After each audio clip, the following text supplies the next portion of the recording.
నమస్కారం. Public focus news కి స్వాగతం. ఈనాటి వార్తా విశేషాలు. పార్లమెంట్ బడ్జెట్ సమావేశాలను మాజీ ఆర్మీ చీఫ్ మనోజ్ నరవనే రాసిన ఆత్మకథ పుస్తకం కుదిపేస్తోంది. రాష్ట్రపతి ప్రసంగానికి ధన్యవాద తీర్మానంపై సందర్భంగా జాతీయవాదంపై మాట్లాడుతూ ఉండగా రాహుల్ గాంధీ హఠాత్తుగా మనోజ్ నరవనే రాసిన 4 స్టార్స్ ఆఫ్ డెస్టినీలోని ఆత్మకథకు సంబంధించిన అంశాలను లేవనెత్తారు. అంతే వెంటనే కేంద్ర మంత్రులు రాజ్నాథ్ సింగ్, అమిత్ షా, లోక్సభ స్పీకర్ ఓం బిర్లా అడ్డుకున్నారు. రాహుల్ గాంధీ మైక్ కట్ చేశారు. ఈ వ్యవహారం తీవ్ర దుమారం రేపింది. అధికార ప్రతిపక్ష సభ్యుల మధ్య మాటల యుద్ధం సాగింది. అయితే ఈ పుస్తకం ప్రచురణకు కేంద్రం నుంచి అనుమతి లభించలేదు. కానీ రాహుల్ గాంధీ చేతిలో కనిపించింది. పార్లమెంట్ ఆవరణలో రాహుల్ గాంధీ పుస్తకాన్ని చూపిస్తూ కావాలంటే ప్రధాని మోడీకి పంపిస్తానని చెప్పారు. అయితే ఆ పుస్తకం రాహుల్ గాంధీ చేతిలోకి ఎలా వచ్చిందన్న అంశంపై కేంద్రం ఆరా తీస్తోంది. ఢిల్లీ పోలీసులు కూడా దీనిపై దర్యాప్తు చేస్తున్నారు. Manoj Narawane ji, it's a tweet that says, "Hello friends, my book is available now. Just follow the link. Happy reading. Jai Hind." This is a tweet that Mr. Narawane has made. You can look into the tweet. So the point I'm making is, either Mr. Narawane is lying, and I believe the army chief. Okay, I don't think he will lie. Or Penguin is lying. Somebody needs to, both cannot be telling the truth. Penguin is saying something, they're saying the book is not being published. Right? The book is available on Amazon. General Narawane has tweeted, as I just read to you, that please buy my book. And I think he tweeted that in, 2023. So Narawane ji, who's the army chief, who I believe, over Penguin. Do you believe Penguin over Narawane ji? He has made certain statements in the book. That is inconvenient for the government of India. It's inconvenient for the Prime Minister of India. And obviously, you have to decide whether Penguin is telling the truth or Army Chief is telling the truth. That's the రాష్ట్రంలో కూటమి ప్రభుత్వం మరియు పాలనపై జమ్ముల మడుగు BJP MLA C ఆది నారాయణ రెడ్డి చేసిన వ్యాఖ్యలతో భారతీయ జనతా పార్టీకి ఎటువంటి సంబంధం లేదని పార్టీ స్పష్టం చేసింది. ఈ మేరకు బీజేపీ రాష్ట్ర నాయకులు మాధవ్ కీలక ప్రకటన చేశారు. ఇటీవల తిరుపతిలో జరిగిన కమల వికాసం కార్యక్రమంలో ఆది నారాయణ రెడ్డి మాట్లాడుతూ రాష్ట్రంలో పాలన ఇంకా కమ్మగానే ఉంది. 1983లో ఎన్టీఆర్ కాలంలో పాలన ఎలా ఉందో ఇప్పుడు కూడా అలాగనే ఉంది. పదవుల కేటాయింపుల్లో అన్ని సామాజిక వర్గాలకు ప్రాధాన్యత ఇవ్వాలి అంటూ సంచలన వ్యాఖ్యలు చేశారు. కూటమిలోని బీజేపీ పాత్రను హైలైట్ చేస్తూ ఆయన చేసిన వ్యాఖ్యలు మిత్రపక్షాలైన టీడీపీ, జనసేనల్లో చర్చకు దారితీశాయి. గజ్జల మల్లారెడ్డి గారు ఇప్పుడు 83 అధికార పార్టీ ఎన్టీ రామారావు గారు ఉన్నప్పుడు ఎట్లుంది అంటే ఆయన చెప్పినాడు బాగా కమ్మగా ఉందని. ఇప్పుడు కూడా ఇంకా కమ్మగానే ఉంది. అట్లే అది పోవాలా, కమ్మటి పరిస్థితి పోవాలా. అందరం ఒకే కులంలో అందరూ పనిచేసే వాళ్ళందరికీ ఎవరు గట్టిగా పనిచేస్తారో వాళ్ళకి అవకాశం ఇవ్వాలి. అంటే మీకు అర్థం ఏంటది అది కమ్మగా ఉండడం అంటే? ఆ కమ్మతో పాటు అందరం ఉన్నాము ఇక్కడ కులాలు మతాలు కాదు. నారాయణ రెడ్డి గారు ఏ విషయాలైతే మాట్లాడారో ఆ విషయాల్లో ఏ మాటను కూడా మేము ఏకీభవించడం లేదు. మా పార్టీ వేదిక మీద మాట్లాడి వెళ్ళిపోవడం జరిగింది. ఆ విధంగా ఏవైతే అనేక రకాల విషయాలు మాట్లాడారో, కుల ప్రస్తావన కానీ మిగతా అంశాలు కానీ, వాటిని ఏ మాటను కూడా పార్టీ ఏకీభవించడం లేదు. ఆయన వ్యక్తిగత హోదాలో ఆయన మాట్లాడటం జరిగింది. తప్పనిసరిగా పార్టీ కూడా వాటి వివరాలు అడిగి తగిన విధంగా ముందుకెళ్తాం. సో ఆ విధంగా మా party.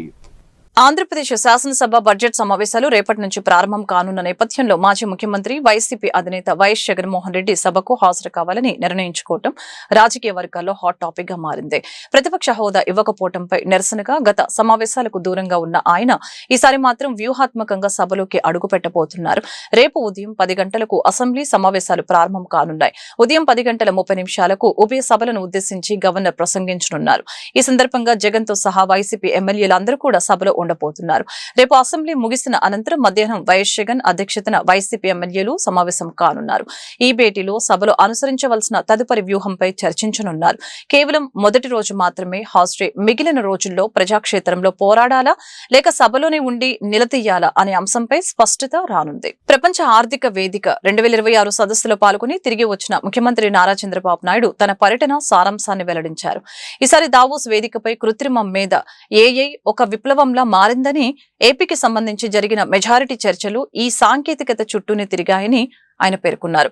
Google Cloud CEO Thomas Kurian IBM chairman Arvind Krishna వంటి ప్రపంచ స్థాయి టెక్ నేతలతో చంద్రబాబు ప్రత్యేకంగా సమావేశమయ్యారు.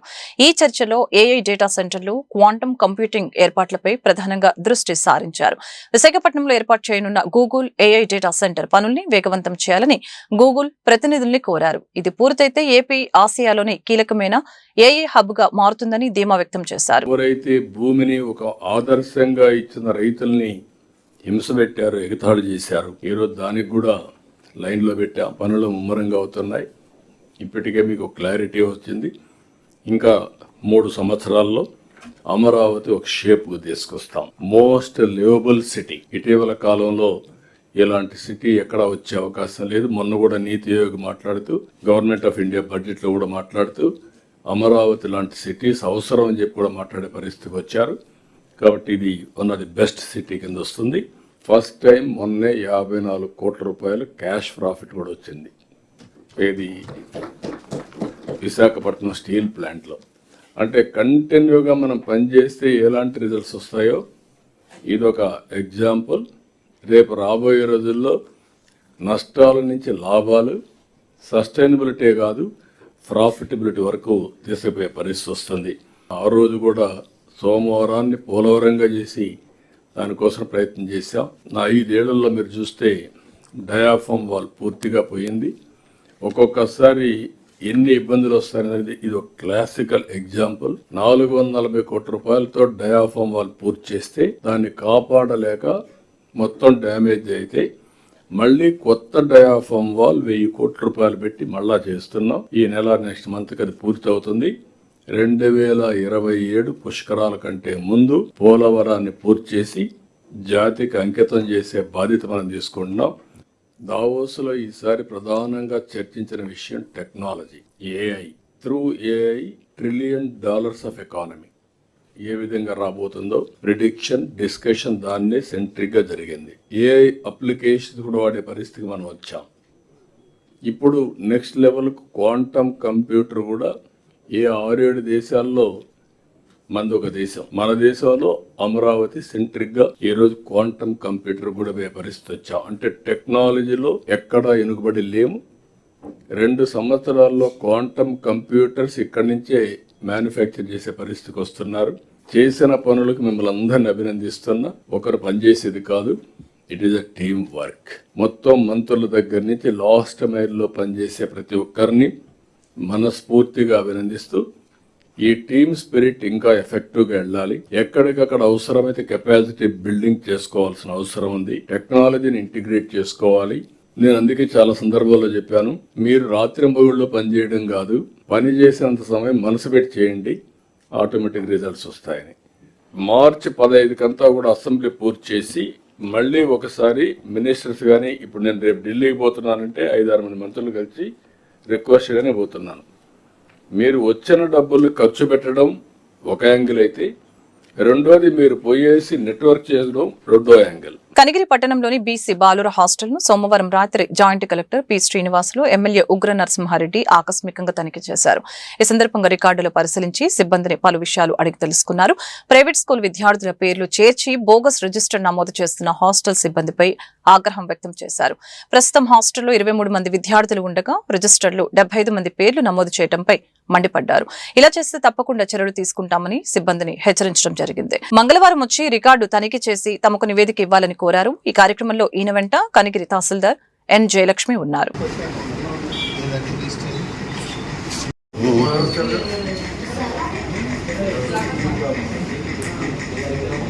అతనికైతేనేమో కుక్కనట్టయితే నాకు 30 మందికి ఇస్తున్నాడు సార్ రోజు అని చెప్తున్నాడు. మరి లెక్కల్లోనేమో 75 మందికి ఇచ్చినట్టు రాసుకుంటున్నాడు. మెయింటెనెన్స్ కూడా బాగాలేదు. ఏదో ఓల్డ్ బిల్డింగ్, మరి దీనికి 35,000 రెంట్ ఎలా ఫిక్స్ చేస్తారు చూస్తాను. అది కూడా ఆర్ఎండ్బి వాళ్ళని పంపిస్తాము. ఇప్పుడు దాకా రెంట్ నామ్స్ ఉంటాయి. ప్రైవేట్ బిల్డింగ్ హైర్ చేసుకోవాలంటే ఆర్ఎండ్బి డిపార్ట్మెంట్ వాళ్ళు స్క్వేర్ ఫీట్ కింద అని ఫిక్స్ చేస్తారు. ఓల్డ్ బిల్డింగ్ వైస్ ఇదంతా క్రైటీరియా తీసుకోండి. మరి ఎవరు ఫిక్స్ చేశారు అది కూడా చూస్తాము. అదే మాదిరిగా మెయింటెనెన్స్ బ్యాక్ సైడ్ టాయిలెట్స్ చాలా బ్యాడ్ స్మెల్ వస్తాయి. ఇవన్నీ చూసుకుని హాస్టల్స్ సర్ప్రైజ్ విజిట్స్ చేయటం జరుగుతుంది. రాబోయే రోజుల్లో మార్కాపురం జిల్లాలో మరి చాలా hostels BC welfare, tribal welfare, social welfare, అలాగే రెసిడెన్షియల్ స్కూల్స్, కాలేజెస్ ఉంటాయి. ఇవన్నీ కూడా సర్ప్రైజ్ విజిట్ చేయటం చూశారు. మొన్న 3 రోజుల క్రితం చిన్నారగట్టులో బెబ్బీ షాప్ కూడా సర్ప్రైజ్ విజిట్ చేశాను. మేము వస్తున్నామని చెప్తే వాళ్ళు జాగ్రత్త పడతారు. 30 క్వింటాలు అతని దగ్గర రైస్ దొరికిపోయింది స్టాక్. ఎందుకు ఉందంటే వస్తారు, వాళ్ళకి కార్డు హోల్డర్స్కి కొంతమందికి డబ్బులు ఇచ్చేసి ఆ స్టాక్ అక్కడే ఉంచేది. ఇట్లా కొన్ని సర్ప్రైజ్ విజిట్ చేయటం, గౌరవ ఎమ్మెల్యేస్ కూడా హెల్ప్ తీసుకుంటాం, ప్రజాప్రతినిధులు తీసుకొని సిస్టమ్ పనిచేయాలి. గవర్నమెంట్ వెల్ఫేర్ స్కీమ్స్కి బోర్డు అంత ఖర్చు పెడుతున్నారు ప్రభుత్వ ఖజానా నుంచి. అవన్నీ కూడా ప్రాపర్గా యూటిలైజేషన్ జరగాలి తప్పితే ఇట్లా ఈ లీకేజెస్ ద్వారా వెళ్ళటం అనేది కరెక్ట్ కాదు. స్ట్రెంగ్థెన్ చేస్తూ ఆ వార్డెన్ని సస్పెండ్ చేస్తున్నాము. అతను అసిస్టెంట్ బీసీ వెల్ఫేర్ ఆఫీసర్కి సోకాలు నోటీస్ ఇవ్వమని చెప్పాము. ఈ నెల 14, 15 తేదీలలో సింగరాయకొండ మండలం పాకాల వద్ద బీచ్ ఫెస్టివల్ నిర్వహిస్తున్న సందర్భంగా ఆ కార్యక్రమంపై ప్రజల్లో అవగాహన పెంచేందుకు కందుకూరు పట్టణంలో మంగళవారం టూకేరన్ నిర్వహించారు. స్థానిక ఎమ్మెల్యే ఇంటూరి నాగేశ్వరరావు, రాష్ట్ర maritime board chairman Damachilla Satya, ZP CEO Chiranjeevi, sub collector Himavamsi, DSP Balasubramanyam, municipal commissioner Anusha, MPDO Ratna జ్యోతితో సహా అనేక మంది అధికారులు, నాయకులు కార్యక్రమంలో పాల్గొన్నారు. వివిధ పాఠశాలలు, కాలేజీల నుంచి వేల సంఖ్యలో తరలివచ్చిన విద్యార్థులు ఆటపాటలతో ఉత్సాహంగా గడుపుతూ సందడి చేశారు. కోటారెడ్డి హాస్పిటల్ జంక్షన్ నుంచి పోస్ట్ ఆఫీస్ సెంటర్ మీదుగా ఎన్టీఆర్ సర్కిల్ వరకు ఈ కార్యక్రమం కొనసాగింది. ఈ సందర్భంగా ఎమ్మెల్యే ఇంటూరి నాగేశ్వరరావు మాట్లాడారు. మన కందుకూరుకు దగ్గరలోని పాకల వద్ద ఈ నెల 14, 15 తేదీలో రాష్ట్ర ప్రభుత్వం ఆధ్వర్యంలో పెద్ద ఎత్తున నిర్వహించబోతున్న బీచ్ ఫెస్టివల్ లో అందరూ పాల్గొని కుటుంబ సభ్యులతో తరలివచ్చి సంతోషంగా గడపాలని ఈ సందర్భంగా పిలుపునిచ్చారు. బీచ్ ఫెస్టివల్ లాంటి కార్యక్రమాలు ఎంతో ఊరటనిస్తాయని ఈ సందర్భంగా తెలిపారు. మీ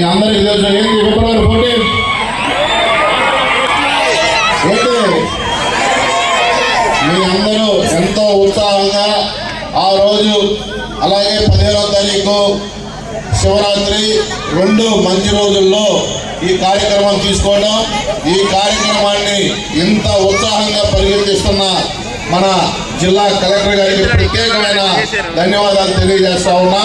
అలాగే తక్కువ టైంలో కూడా ఈ కార్యక్రమానికి సహకరించిన స్థానిక మంత్రివర్యులు స్వామి గారికి, అలాగే మన టూరిజం చైర్మన్ బాలాజీ గారికి కూడా మనస్ఫూర్తిగా ధన్యవాదాలు తెలియజేసుకుంటా ఉన్నా.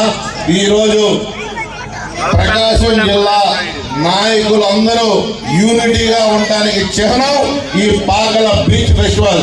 ఇది ఒక కొండేపి నియోజకవర్గాన్ని కాదు, ఇది మన ఉమ్మడి ప్రకాశం జిల్లా హక్కు అని అన్ని ప్రాంతాల్లో ఈ కార్యక్రమాన్ని రూపొందిస్తా ఉన్నాం. దీనికి సహకరించిన మా సోదర శాసనసభ్యులకు, మంత్రివర్యులకు అందరికీ పేరు పేరున నమస్కారాలు కూడా ధన్యవాదాలు తెలియజేస్తా ఉన్నా. తక్కువ టైంలో కూడా ఇంతటి చక్కటి ఈవెంట్ ని ప్రైవేట్ మీడియా వాళ్ళకు కూడా ప్రత్యేకమైన ధన్యవాదాలు తెలియజేసుకుంటూ, ఈరోజు అనేక కార్యక్రమాలు రేపు పాకలలో జరగబోతూ ఉన్నాయి. మీరందరూ కందుకూరు, కొండేపి అన్నదమ్ముల్లా ఉంటాం. మనం ఎప్పుడు ఉన్నా ఈ 2 నియోజకవర్గాలకి బంధుత్వాలు కానీ, అలాగే రాకపోకలు కూడా మన సొంత అన్నదమ్ములు ఎలా ఉంటామో అలా ఉంటాయి 2 నియోజకవర్గాలు. కాబట్టి మీరు కూడా ఇదేదో సింగరాయకొండ జరుగుతుందని కాకుండా మన ప్రకాశం జిల్లాలో ఈరోజు మీరు చూసుకుంటే కందుకూరు, మనకు కూడా రామాయపట్నం బీచ్ ఉంది. కానీ మంచి అద్భుతమైన ఇండస్ట్రియల్ జోన్గా మన శాసనసభ్యులు సహకారంతో అనేక పరిశ్రమలు రాబోతా ఉన్నాయి. రాబోయే రోజుల్లో సుమారుగా 1,00,000 కోట్లు ఒక కందుకూరు నియోజకవర్గంలోనే. దక్షిణ కాశీగా పేరుగాంచిన పొదిలి శ్రీ నిర్మా మహేశ్వర స్వామి ఆలయంలో మహాశివరాత్రి నవరాత్రుల్లో భాగంగా పొదిలి వీధుల్లో ఊరేగింపు ముందుగా ఆలయ చైర్మన్ ఒగ్గు వెంకట్రామయ్య ఆధ్వర్యంలో స్వామివారికి ప్రత్యేక పూజలు నిర్వహించారు. ఈ కార్యక్రమంలో భక్తులు, ఉభయదాతలు, దేవాలయ సిబ్బంది పాల్గొన్నారు.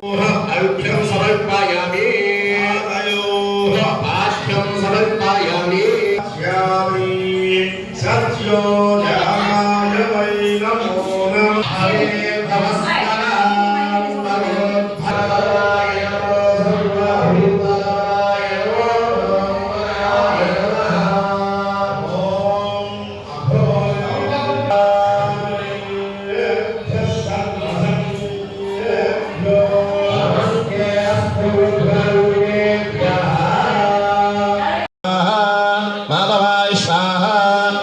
గోవిందాయ నమః విష్ణవే నమః మధుసూదనాయ నమః త్రివిక్రమాయ నమః వామనాయ నమః శ్రీధరాయ నమః ఋషికేశాయ నమః ఫలాభాయ నమః సంకర్షణాయ నమః దామోదరాయ నమః ప్రద్యుమ్నాయ నమః అచ్యుతాయ నమః జనార్దనాయ నమః ఉపేంద్రాయ నమః హరయే నమః శ్రీకృష్ణాయ నమః ఓం స్వః ఓం మహః ఓం జనః ఓం నమః ఓం సత్యో తత్సవితుర్వరేణ్యం ఓం ఆపోజ్యోతిషో అమృతం బ్రహ్మ భోర్భువస్సువాయో शुभाभ्याम शुभे शोभवे मुहूर्ते नवराह कल्पे वैवस्वत आदे जम्बूद्वीपे भरतवर्षे भरतकन्यः आग्नेय प्रदेशे कृष्णा कावेरी और मध्य प्रदेशे भगवदालये भगवत शुभ नक्षत्र शुभ योग शुभ करण एवं गुण विशेषण विशिष्टायां शुभ तिथौ श्रीमदखिल ఈ వార్తలు ఇంతటితో సమాప్తం. మరొక బులెటిన్ మళ్ళీ కలుద్దాం. నమస్కారం.